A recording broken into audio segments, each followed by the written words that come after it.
For those people who say that I don't have my pivot, I do not know what my pivots are, you probably already have them. You haven't realized them yet, or you haven't given breath to it yet because you haven't identified it, you haven't given it a name. And for you know, there might be a demand for it.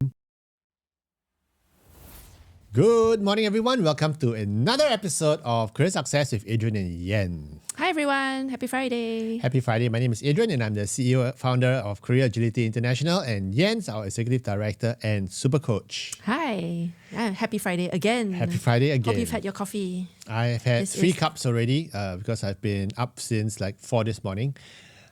Don't ask me why, but... It happens with age. TMI.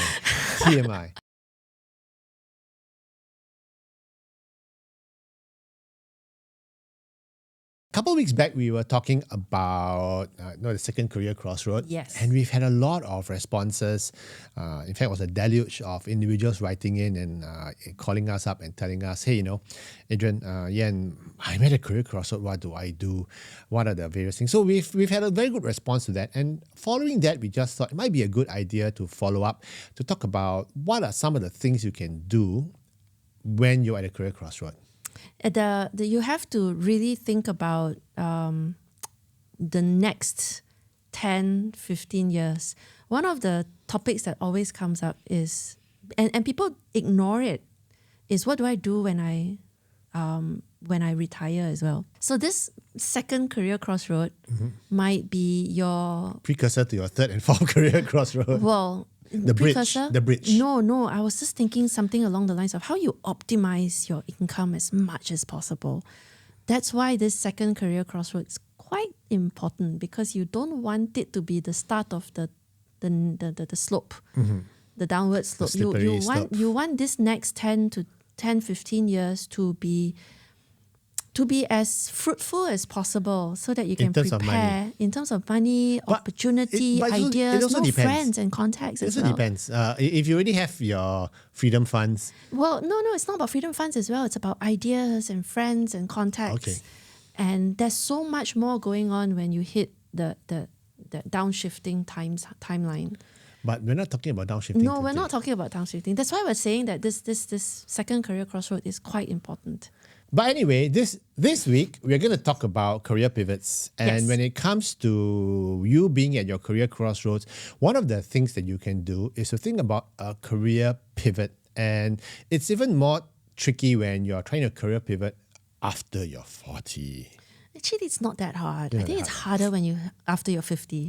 After you're 50. So it's difficult nonetheless. I mean, making a career pivot is never easy, but the older you are, the more difficult and the easier it gets as well.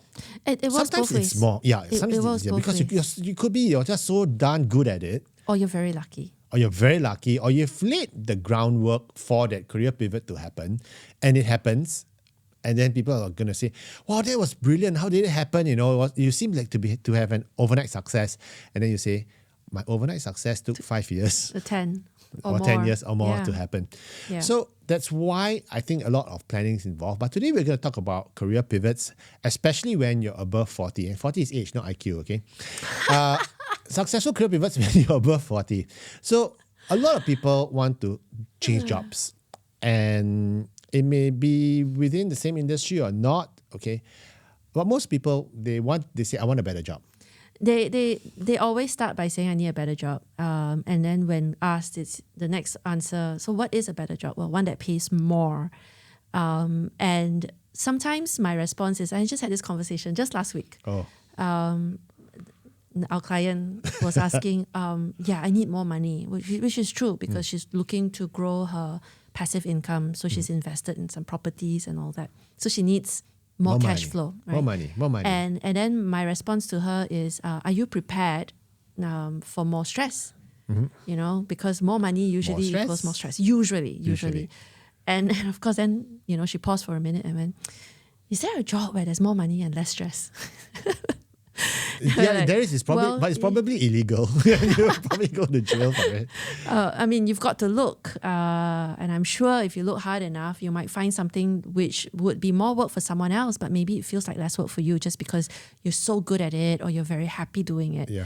And so you can't quite quantify, work or stress. But there you go. I think that's true. And once you get clarity as to what direction you want to get into, that's where you can start planning a career pivot. So a career pivot is basically a strength or an area of expertise or a passion that you're very good at, you're very familiar with, which you can use to leverage a jump or skip into another role, another industry, into another job. Yeah. So the analogy, it's like this. This is a pivot, but that stays there. I'm just going to follow. So a pivot, a hinge, a contact point, Yes. for leverage. And that's something that a lot of people need to, articulate. Again, sometimes they don't have the vocabulary for it. Yeah. But a pivot point is your leverage, what you're good at, and what the market will pay for. Yeah, and the favorite analogy we like to use is that of being a rock climber. If you are climbing up a boulder, if you're doing bouldering, you're basically You got trying your best. 4 points of contact on the wall. And as you're moving up, you try to have at least. You need to have at least 3, okay? Or if you're you really hold 3, strong, and like then you Tom go 3. Cruise, Yeah, Tom Cruise just needs one. just needs 1. But then again, that's Tom Cruise. He's Tom Cruise. He's Tom Cruise. He's Tom Cruise. Gravity doesn't apply to him. So what we're trying to say is this: if you want to make a career move, you must have as many career pivots as possible. And the more career pivots you have in the move itself, the chances of success is usually very much higher.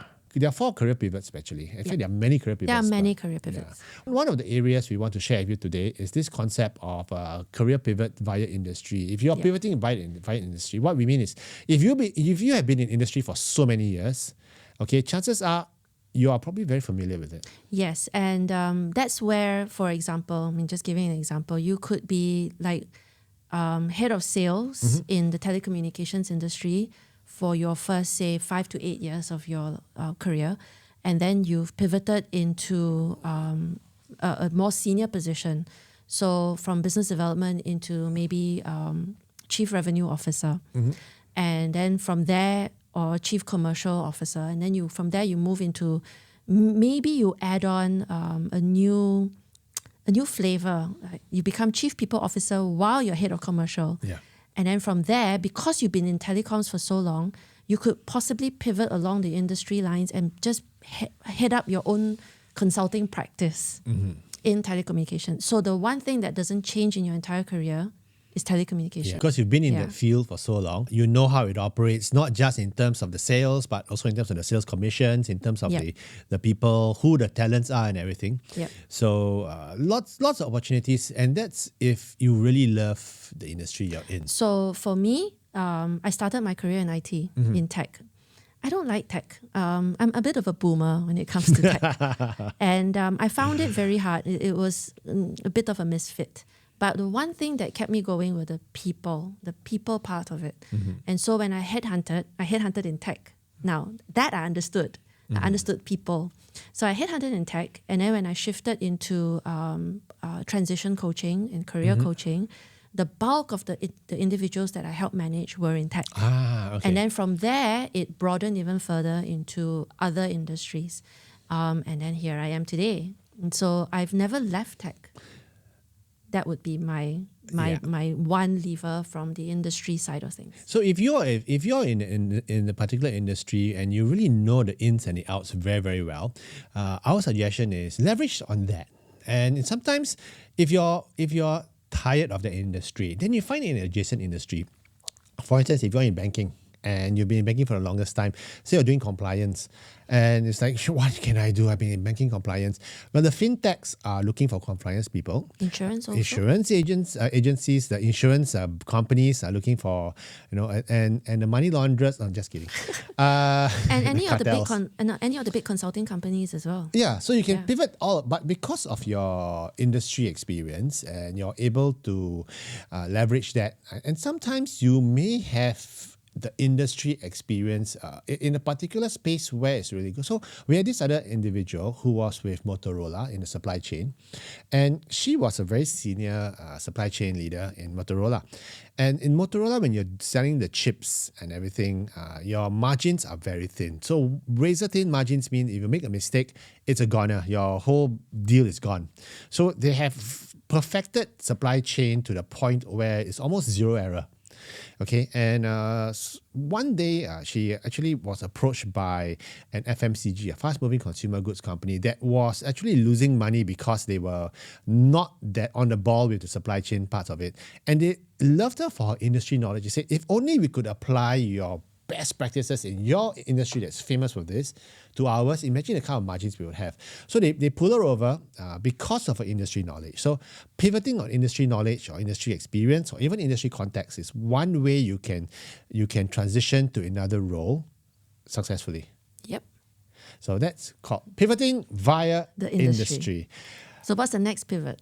My favorite one, pivoting via skills.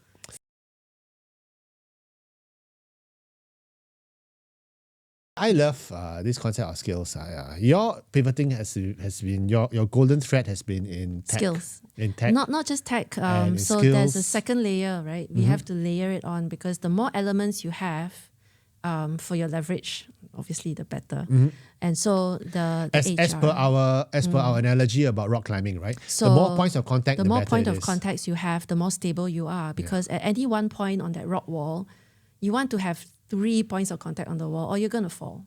So one of the skills just sharing, because I started my career in sales, I never left sales. I'm still selling to this day because sales skills are very useful. Always be closing. Yes. It's not just that, right? It's also the selling, the influencing, which is really a big part of selling. Yes. The ability to read. You got to, especially when Yeah. you have to read the room, you got to influence people, even your kids as well. So Yeah. And of course, the opposite side of the word influence is manipulation.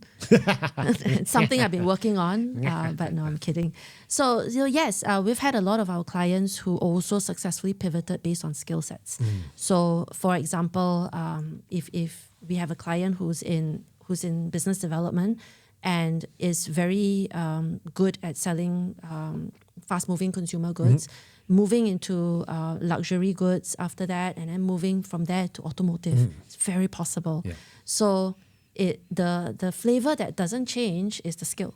yeah, so you could be selling different things for different companies, or sometimes if you understand the process of, for instance, we actually had this very top-notch salesperson who decided that he didn't want to sell anymore, and he went into sales training. So once you have the skill and you can share, I think that's really useful because people will pay you good money for it. Yep. Like what they say, people who can do, people who can't teach. And people who can't. Hang on, no, we're not dissing teachers. In fact, if you have done so much in your life, and that you are able to lay the path, you could potentially teach. Oh, no, because that's you've amazing. got so much to share. We teach as well. So. We have lots of clients who eventually decide to go into academia for that very reason because they've done so much. We teach. So, yeah. But I think the other thing also that you could pivot on is via what we call the interest or your your passion or or your hobby. I actually had this individual who once pro golfer, almost pro golfer level, single digit handicap. And when he decided that finally it was time for him, he was actually in the army, the military, okay, and he decided that ultimately when his contract was up, he decided to pivot and he started a business bringing in golf equipment and all the stuff like that. So he started a golf-related industry business, and I thought that was pretty cool because he pivoted based on his industry, his passion, his hobby, and he said that it's not really work. It's not really work because every day he gets to play golf. Yeah, correct. Or he gets to talk about golf. Yeah. In fact, in my book, Career Crossroads, I interviewed Khoo Swee Chow, our Singapore's adventurer. This guy is crazy. He's submitted Everest like twice or thrice. I don't know. I lost count. And he's an amazing guy. He used to be a programmer, but he decided to pivot into the adventure space because that was his passion. And today, he is amazing. He's still climbing. There are lots of stories. Recently, I read about the only Singaporean to make it into the MasterChef finals. I think in Australia. I'm wow. not sure, but I could be wrong because I'm just reading. Yeah, something And like that, so, it's a completely different career path. Yeah. So yeah, it's very possible. There are many, many people we know who have successfully started baking and have successfully launched their own baking brand and label. Again, I'm sure there was a lot. There was a lot of hard work. A lot. You should start one baking. No, I don't think. I don't think I could handle the physicality of it. You know, you're on your feet the entire time. Yeah, I'm not. I'm out of shape. It's no fun. It's no fun. But yeah, I mean, it's possible that there are many individuals we know who have successfully reignited something, their passion and their hobby, and made it into a viable career. And I think one of the other areas that you can think about when you're pivoting is pivoting via your networks. If you have a very strong network who can support you in whatever you do, I think that's really important as well. One of my favorite stories is about this individual who was a top drug salesperson. She calls herself a drug pusher. Okay, she was in a pharmaceutical company and she was selling a lot of drugs and she got sick and bored of it because she was really good. So she was selling drugs to the surgeons. And what she did was she decided to call it a day. I don't want to sell drugs anymore. She went into property sales. And she's very successful. Very successful. She sold to all her surgeon friends, surgeon clients, whom she had known for many, many years, who trusted her. Actually, that's an interesting point because lots of people who go into real estate become very successful. Yes, but apparently it's not so easy anymore. The market has gotten tough. This individual that you're just talking about, very successful. Yeah, she's retired already. She's got like lots of money. Enough. But what is interesting, talking about that, now HDB, the public housing, they are setting up a new portal. They're setting a platform so that you can do your own, and so you can remove the middleman. Yeah. But HDB transactions are becoming more seamless. So yeah, good luck to the real estate agents. So you got to move up as well. I mean, insurance, everything, even career coaching now, AI is going to come over and, one day. Yeah. You Go don't even talk need to our anymore. AI. We have an AI as well. Yes. So things are evolving, and that's why all the more reason why you need to find your pivot. So here are some questions on career pivots we asked. Yen. What if I got no pivot? What if I've got nothing? What if I have to start from scratch? Start from scratch lah. It's so easy. Sorry. I've got obligations. I've got a mortgage. I've got 3 kids. When I was headhunting, and in 2012, I decided that I wanted to get out of headhunting, and I decided to get into career coaching. I was starting from scratch. No, you weren't. Okay, almost. No, you weren't. Two scratches away from scratch. That's the thing. So again, come talk to us because you will never ever start from scratch. So I'm going to tell a story. I met this individual at one of my workshops, and this person was supply chain. Again, I don't know why we like using this example, but we do get a lot of supply chain people. Supply chain folks. People who are in procurement, operations, and supply chain ops. And this person decided to do a career conversion program for data analysis, data analytics. And as you know, the Singapore government has so many of these conversion programs, which she did. And of course, then she hit a bit of a speed bump. Actually, no, it's a huge bump because she couldn't find a job that would pay her as much as her old job because she was trying to start from scratch. Yeah. Why would anyone pay you what you used to make to do a job that I can find someone from a fresh graduate from university? Yeah. So again, you are never without a pivot. So we help this individual identify that maybe her data analytics skills would be useful as an addendum to her supply chain experience. So don't leave supply chain entirely. Keep it because it's your leverage. And then layer on an additional skill, which then enables you to earn even more money because now you've got an additional skill to help business make decisions. So I really doubt if anyone says, I got no pivot, I got no skills, even though I do know some people with no skills whatsoever. Okay, I wouldn't say no skills. I would say skills have expired. Or no leverage at all. But they have knowledge. They got knowledge. And it wouldn't take if you them sit long down, to... and then you got to figure out, and sometimes if your knowledge expired or if your skill expired, go get new knowledge, go get new skills. And that happens. And if you don't pick that up, then maybe you're in trouble. So I don't think anyone ever has no pivot. I'm sure Yeah. there is a pivot, there's an angle. Even if you don't have one, go find one, go build one. And we'll help you identify a few. Most of the time, it's when we take what we have for granted. Yeah. And a lot of people don't realize that, oh, wow, I didn't realize that my networks and my clients, the people who I used to service, would be considered a pivot. Yeah, no, I've known a lot of salespeople who get hired because they know the account very well.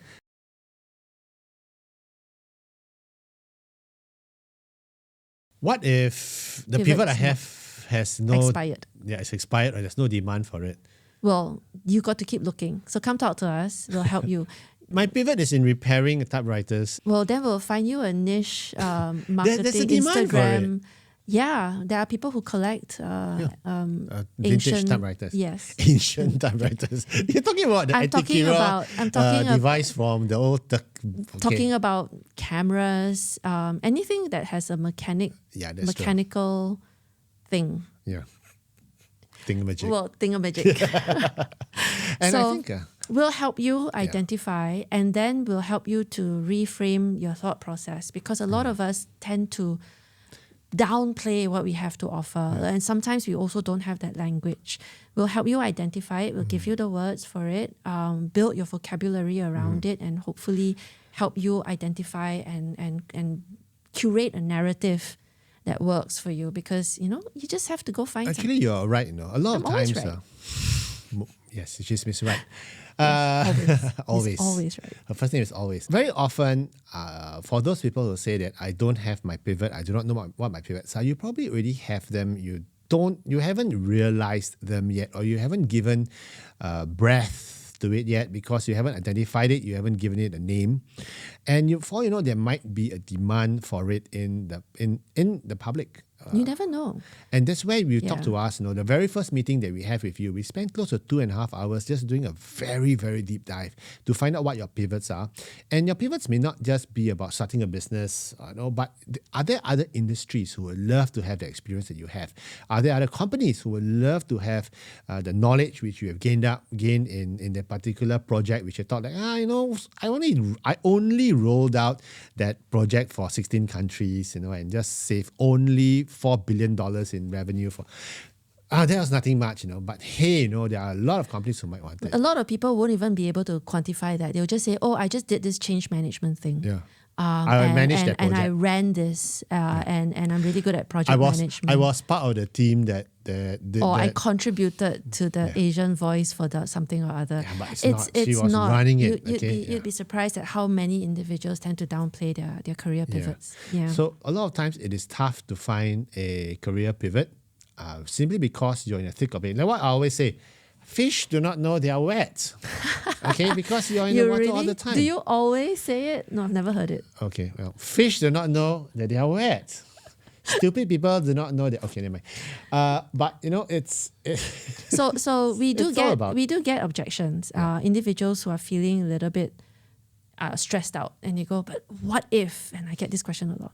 What if the market is bad, or what if there's no demand for what I have to offer? What if? So what if? Go find out. Okay, go find out. Seriously, you don't know until you poke around. And, Yes. And you can expedite your learning process, your questions that you might have, just very simply by talking to us. Yeah.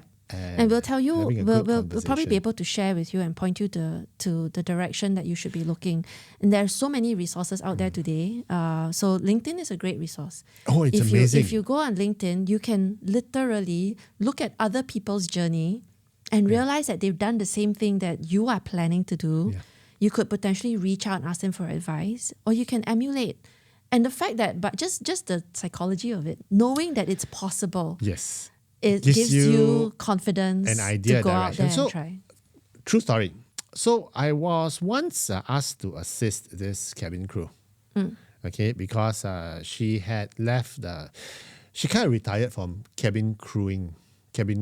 Okay, and she was wondering what to do next. So I told her, go online, look for people with cabin crew in their back, cabin crew history, and where Yep. they ended up. Yep. And we poked around. We found out that many of them ended up in frontline sales. They ended up in Aesthetics hospitality, business, aesthetic hospitality. business. And there was one particular Yeah. individual she thought was really, really cool because this lady ended up in a very one of those brands, okay, which I probably cannot pronounce. I'll murder the name if I pronounce it.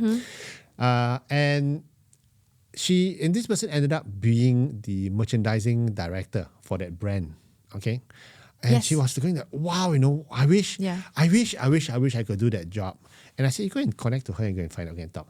Connected, she ended up working for her. She's doing very fine there now. So she's pivoted into retail. It's the thing about a lot of jobs. And sometimes you hear us talk about skills, but there are so many skills and more importantly, combinations of skills. Yeah.